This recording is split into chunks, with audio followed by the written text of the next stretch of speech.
My husband and I have been married for 20 years. Our son started college this year and moved out. Life with just the two of us is going fairly well. My husband formed a baseball team with his colleagues and spends his weekends from morning till evening at practice. I keep busy with a part-time job and going to yoga with friends. I think we are a typical couple for our age. One day, a message from a yoga friend popped up.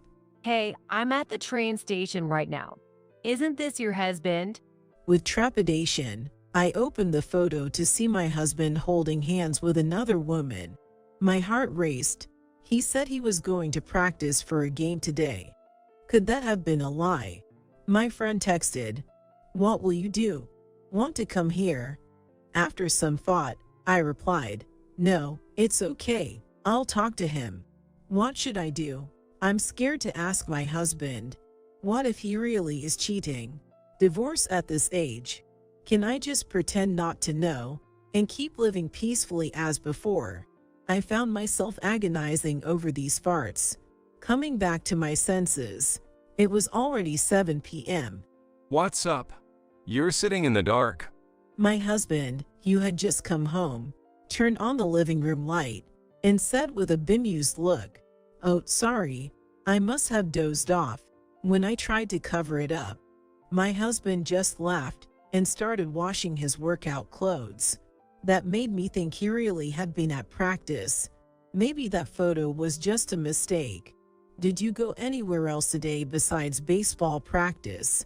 Nowhere special. I thought maybe you went to buy those new shoes you wanted. Oh, that's right.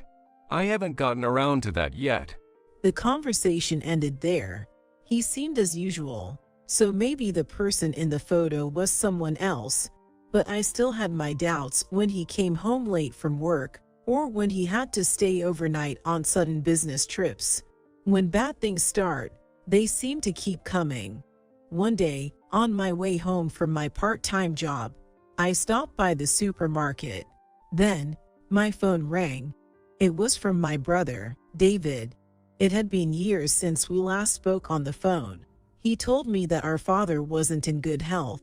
My father had collapsed suddenly at work and was rushed to the hospital for a thorough checkup, where they said he might not have much time left. Our mother had passed away a few years ago, and our father, now alone, had turned down the offer to move in with David and his wife, insisting on living by himself. He had sounded fine when we talked over the phone just last week, so it was a shock. I promised to visit him soon and hung up.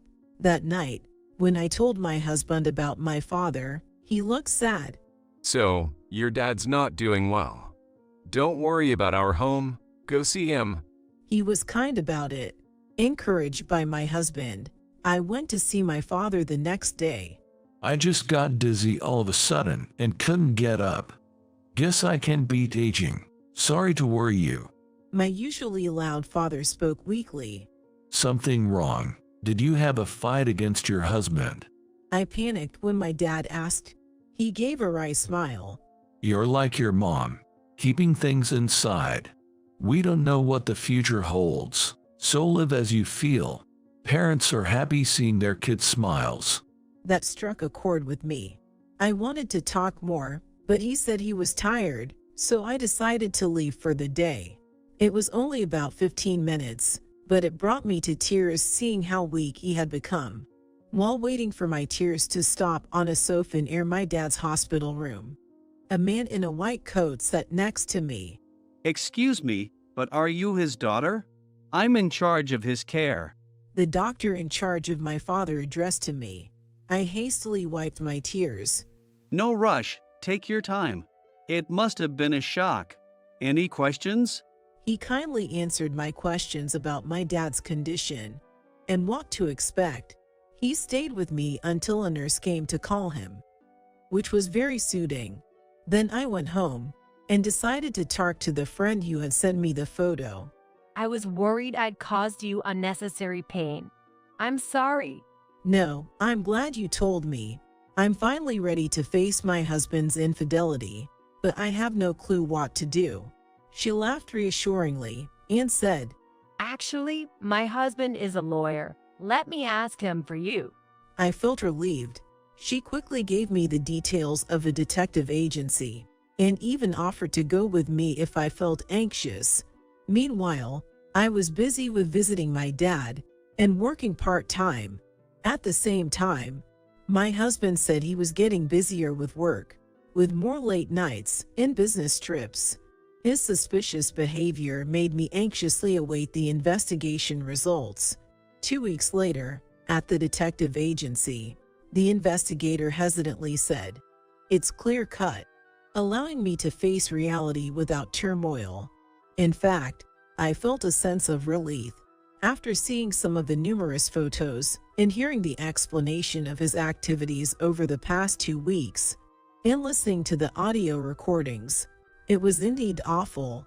Apparently, baseball practice was only once a week, for 2 hours in the morning, and the other employees would quickly go home to their families. My husband was spending the rest of his time with his mistress, who sometimes waited for him at a cafe near the baseball field. It seems he even washed his practice clothes on purpose. All his late work hours and business trips were lies. He was with her. The most shocking thing was what my husband said to his mistress. Once my father-in-law's condition worsens and we get the inheritance, we'll divorce right away. He probably won't last another month. So let's reserve that apartment near the station now. I found out that this was what he had told her. He was busy lately because he was starting to prepare for a new life, even reserving furniture and appliances. They even had plans for a pre-marriage trip next month, which made me dizzy. The thought of my husband waiting for my father to pass away deeply affected me. It was enough to lose all affection for him. I felt no sadness, just a strong desire to divorce as soon as possible. I paid a large amount to the detective agency, took all the data, and stored it at a friend's house just in case. Then my friend introduced me to a lawyer. I had spent all my money on the detective agency, and I was anxious about touching our savings as it might affect the divorce proceedings. Eventually, I swallowed my pride and talked to my brother, David.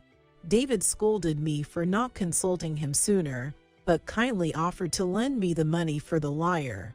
After discussing with the lawyer, I also talked to my part-time job about working more hours or full-time, and they said I could work as a contractor. I managed to sort out my finances. Now, how should I confront him about the divorce? Then one midnight, I got a call from David. My father had passed away. I woke my sleeping husband, and we both went to the hospital. My husband briefly met with my father and greeted David and his wife. Take your time to say goodbye, He said to me before heading home alone. After that, the funeral and greeting relatives kept me too busy to grieve. David and his wife were exhausted too. My husband, as usual, didn't help and went to his baseball practice even just after my father passed away. David and his wife were dismayed, but knew I was firm in my decision to divorce, so they didn't say anything, which I appreciated. I had been putting off the divorce because there was too much going on. Things really started moving about 6 months later. All the procedures related to my father were finally settled, and the inheritance amount was confirmed. Has your father's inheritance come in yet? It's scheduled for tomorrow. But why? Well, your father was an executive at a big company, so I was wondering how much the inheritance would be.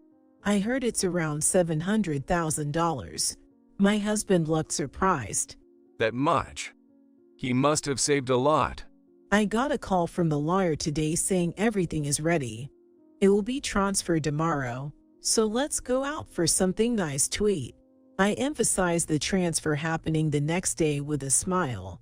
After my husband went to work the next day, I left the bank book and the necessary documents for withdrawal on the desk before I went to work. When I came back from work, sure enough, the bank book and documents were gone, and there was a completed divorce form left behind. I was surprised at how smoothly everything went. I headed to the lawyer I had hired to explain the situation and went straight to my parents' house without returning home. Most of my belongings were already moved.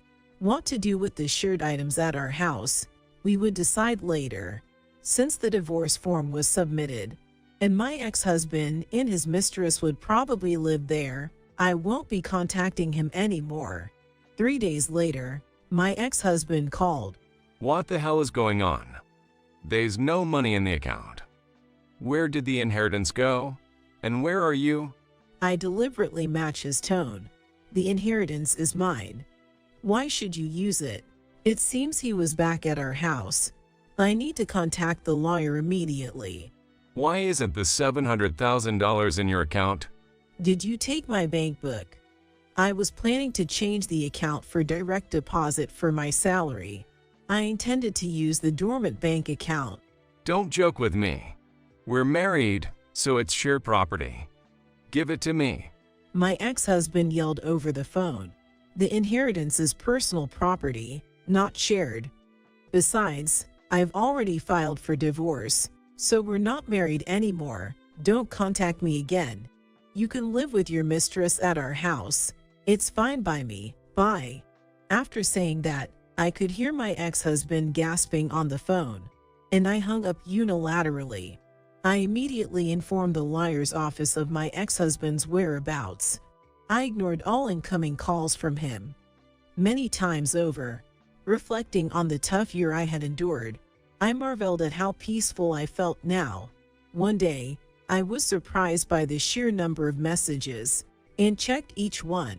What's this about alimony? If you knew about the affair, you should have just said so. Sorry, it was my fault. I want to talk things over. They were complaints and apologies. I didn't reply, just left my phone sitting there and headed to work. In my bag was a new cell phone that I would use from now on. Later, my lawyer said he insists on meeting you, so we arranged a direct confrontation.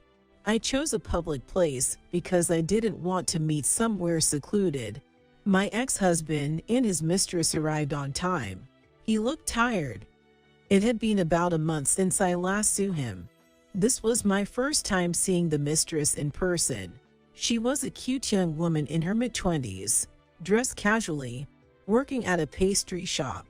As I had found out from the investigation, my ex-husband seemed confused, and my lawyer and I couldn't help but smirk. The inheritance was left to me by my father, and you have no right to it. As for alimony, it's due because the divorce was caused by your affair, which hurt me. I explained. It's not because of the affair.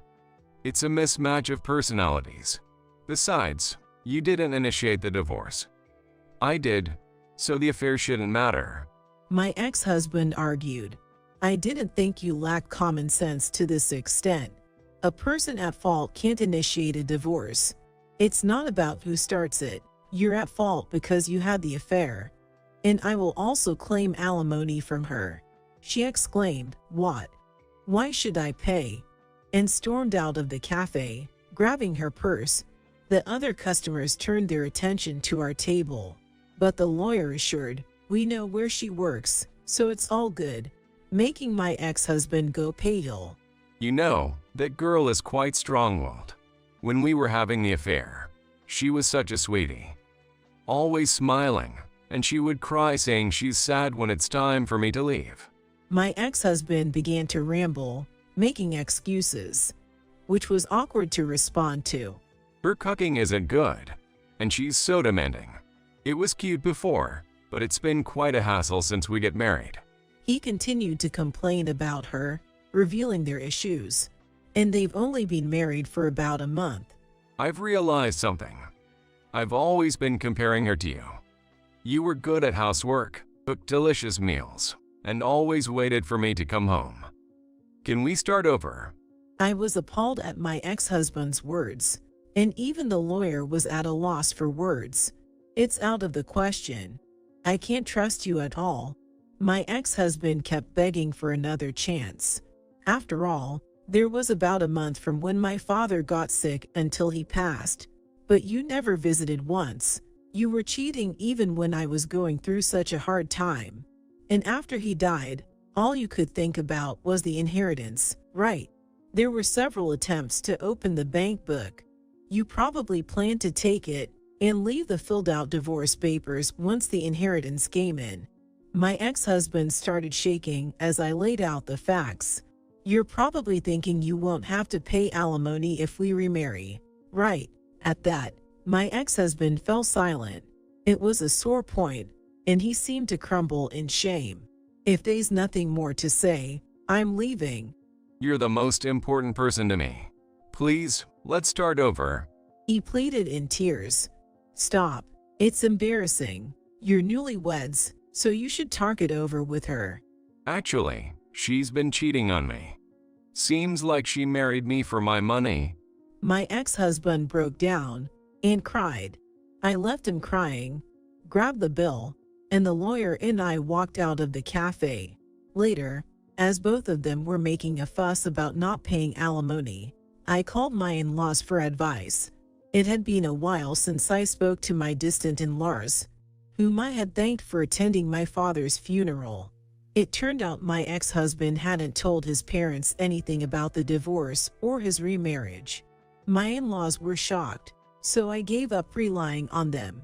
But the next day, my father-in-law brought his brother to confront my ex-husband. My father-in-law's brother, quite the opposite of my father-in-law, is a boisterous man. My ex-husband always complained about him, but he became a strong ally in getting the alimony paid. My father-in-law apologized and told me they decided to take my ex-husband back to the countryside, as my in-laws are over 80 with no income. They promised to make my ex-husband work at a relative's factory nearby and pay me the alimony.